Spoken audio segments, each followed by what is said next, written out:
네, 안녕하십니까. 개혁 책방, 개혁 신학을 읽어주는 남자, 개남이 인사드리겠습니다. 자, 오늘은 벨기에 신앙고백서 제18조 예수 그리스도의 성육신에 관해서 이렇게 함께 나누고자 카메라 앞에 섰습니다. 예, 하나님께서는 아담과 행위 언약을 맺었습니다. 선악과 나무 열매를 보여주시면서 동산에 있는 모든 것은 네가 다 먹을 수 있지만 요것만큼은 선악과 나무의 열매만큼은 먹지 말아라. 먹으면 반드시 죽을 것이다 라고 하는 행위 언약을 맺었습니다. 아담은 언약의 대표자로서 하나님과 언약을 맺은 것입니다. 그러니까 아담은 본인의 이 순종과 불순종을 통해서 인류의 모든 사람이 그 영향을 받게 되었다라는 것을 아담은 기억하면서 하나님과 아담 사이에 언약을 맺었다라는 것을 우리는 말씀을 통해서 알아야 된다라는 거죠. 하나님의 형상대로 지음받은 아담, 하나님과 행위 언약을 맺었죠.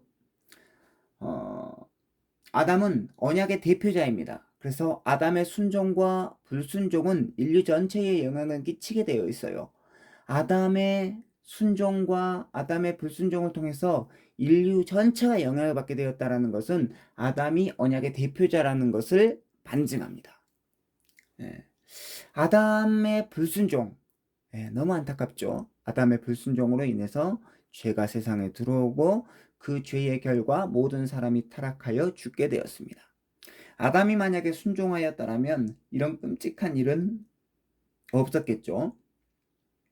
하지만 하나님께서는 이 행위 언약을 깨뜨린 아담을 다시금 찾아오셔서 그와 언약을 다시 맺어주셨는데 이를 은혜 언약이라고 하며 이 은혜 언약의 내용이 바로 창세기 3장 15절입니다. 창세기 3장 15절은 바로 여자의 후손을 보내주시겠다라고 하는 약속이 깃든 말씀인데 본래는 이 뱀을 저주하는 말씀 가운데 주어진 하나님의 언약의 말씀입니다. 자, 이렇게 말씀하고 있습니다. 창세기 3장 15절 내가 너로 여자와 원수가 되게 하고 네 후손도 여자의 후손과 원수가 되게 하리니 여자의 후손은 네 머리를 상하게 할 것이요 너는 그의 발꿈치를 상하게 할 것이니라. 자, 여기서 말하는 여자의 후손이란 바로 은혜 언약의 성취로서 오실 여자의 후손, 바로 예수 그리스도를 말하는 거겠죠. 하나님께서는 자신이 계획하시고 목적하신 모든 일을 반드시 이루시는 선하신 분이십니다. 신실하신 분이십니다. 하나님의 이러한 속성은 은혜 언약의 성취를 통해서 분명하게 드러납니다. 행위 언약을 깨뜨림으로, 그러니까 선악과를 먹으면 반드시 죽을 것이다 라고 하는 하나님과의 언약을 깨뜨림으로 타락해버린 아담을 하나님이 다시 찾아오셔서 여자의 후손을 보내주시겠다 라고 약속해 주십니다. 그리고 그 약속이 때가 참에, 이게 이제 갈라디아서 4장 4절인데요.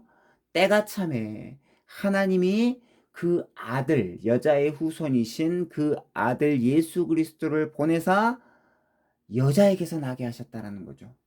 그 여자의 후손이다라는 거죠. 예. 하나님께서 때가 참에 그 은혜 언약을 성취시키기 위하여서 여자에게서 바로 예수 그리스도를 나게 하셨고 그 예수 그리스도가 여자의 후손으로 이 땅 가운데 육신을 입고 오신 사건, 요것을 가리켜서 성육신이라고 부릅니다.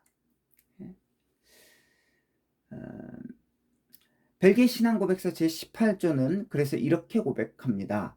그러므로 우리는 하나님께서 당신의 거룩한 선지자들의 입을 통하여 조상들에게 하신 약속을 성취하기 위하여 당신께서 정하신 때에 당신의 독생하시고 영원한 아들을 세상에 보내주셨으니 그 아들은 종의 형체를 취하사 사람과 같은 모양으로 태어나셨음을 고백합니다. 자, 예수님은 여자의 후손으로 오신 예수님은 어떠한 모습으로 세상에 태어나셨냐? 바로 우리와 같은 종의 형체, 사람의 몸을 입고 태어나셨습니다. 즉, 우리와 같은 육신을 입고 이 세상에 오셨다라는 거죠.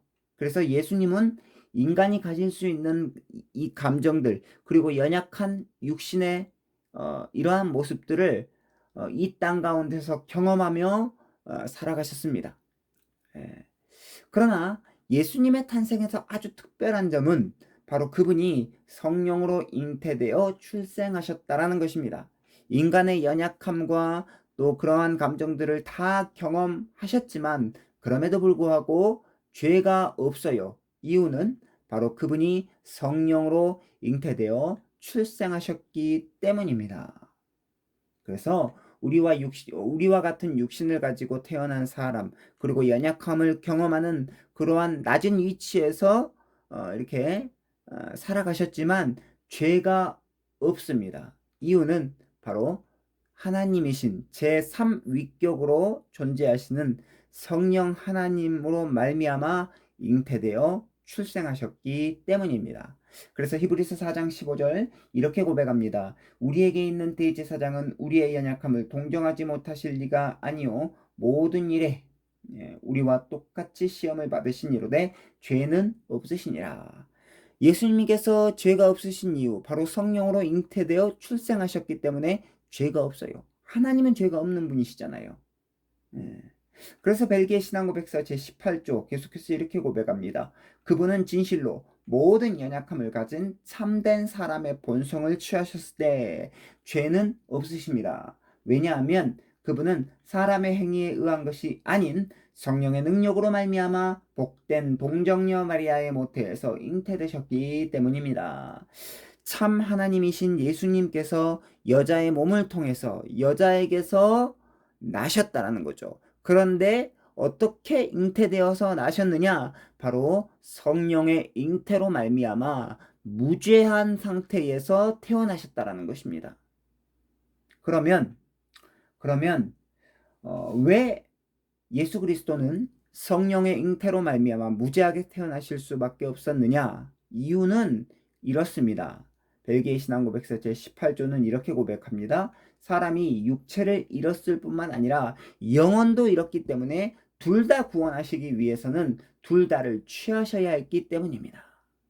예수 그리스도께서 육체뿐만 아니라 영혼을 취하셔서 이 땅 가운데 오신 이유, 그 목적 바로 우리의 육체와 영혼 둘 다 구원해 주시기 위하여서 성령으로 잉태되어 무죄한 상태로 태어나셨다라는 것입니다.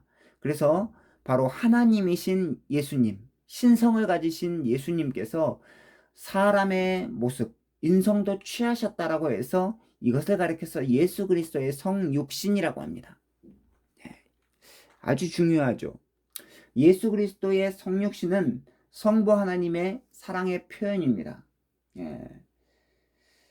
예수 그리스도의 성육신은 죄인을 구원하시려는 성부 하나님의 사랑의 표현인데 창세기 3장 15절 여자의 후손을 보내주시겠다라고 하는 이 약속의 성취이기도 합니다. 자, 예수 그리스도께서 이 땅 가운데 육신을 입고 오셨다. 하나님이신 예수님께서 육신을 입고 이 땅 가운데 오셨다. 그게 하나님의 사랑이다. 라고 하는 것을 성경은 증거하는데 요한 1서 4장 9절, 요한복음 3장 16절, 사랑의 사도라고 불리우는 요한의 말을 통해서 확인해 봅시다. 자, 요한일서 4장 19절, 요한일서 4장 9절입니다. 요한일서 4장 9절. 하나님의 사랑이 우리에게 이렇게 나타난 바 되었으니 하나님이 자기의 독생자를 세상에 보내심은 그로 말미암아 우리를 살리려 하심이라. 하나님의 사랑이 우리에게 나타나신 바 되었는데 그분이 바로 누구냐? 바로 자기의 독생자를 세상에 보내신 예수 그리스도의 성육신, 바로 그것이 우리에게 나타나셨다라는 것이죠. 자, 요한복음 3장 16절 너무나도 잘 아는 말씀입니다. 하나님이 세상을 이처럼 사랑하사 독생자를 주셨으니 이는 그를 믿는 자마다 멸망하지 않고 영생을 얻게 하려 하심이라. 자, 그래서 우리의 고백, 벨기에 신앙 고백서를 믿고 고백하는 우리의 고백은 5가지를 고백합니다. 첫 번째, 하나님께서는 죄인을 찾아오셔서 은혜 언약을 맺어주셨습니다. 행위 언약을 깨뜨려버린 아담을 다시 찾아오셔서 깨뜨려버린 그 언약을 책망하지 아니하고 새롭게 은혜 언약을 맺어주셨습니다. 여자의 후손을 보내주시겠다라는 내용이죠. 두 번째, 그래서 예수 그리스도의 오심, 여자의 후손으로 오신 예수 그리스도의 오심은 은혜 언약이 성취된 사건입니다. 여자에게서 나게 하셨고 복된 동정녀 마리아의 모태를 통해서 출생했죠. 세 번째입니다. 그 은혜 언약에 따라 예수 그리스도는 여자에게서 나셨다는 거죠. 네 번째입니다. 예수 그리스도는 우리와 똑같지만 죄가 없으시다라는 면에서 확실하게 구별되는 존재죠.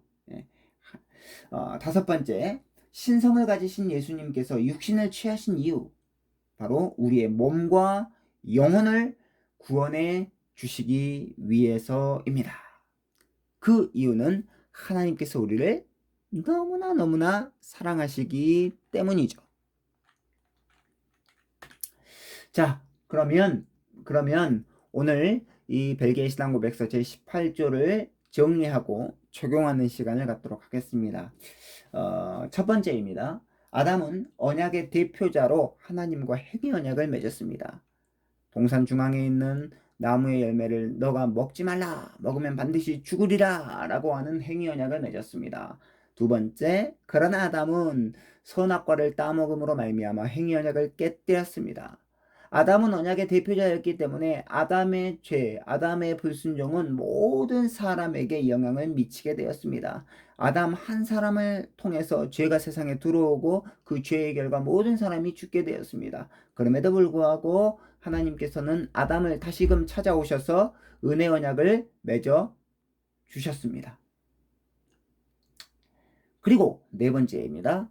그 은혜 언약의 성취가 바로 예수 그리스도의 오심을 통해서 이루어지는데, 예수 그리스도의 오심은 은혜 언약의 성취입니다.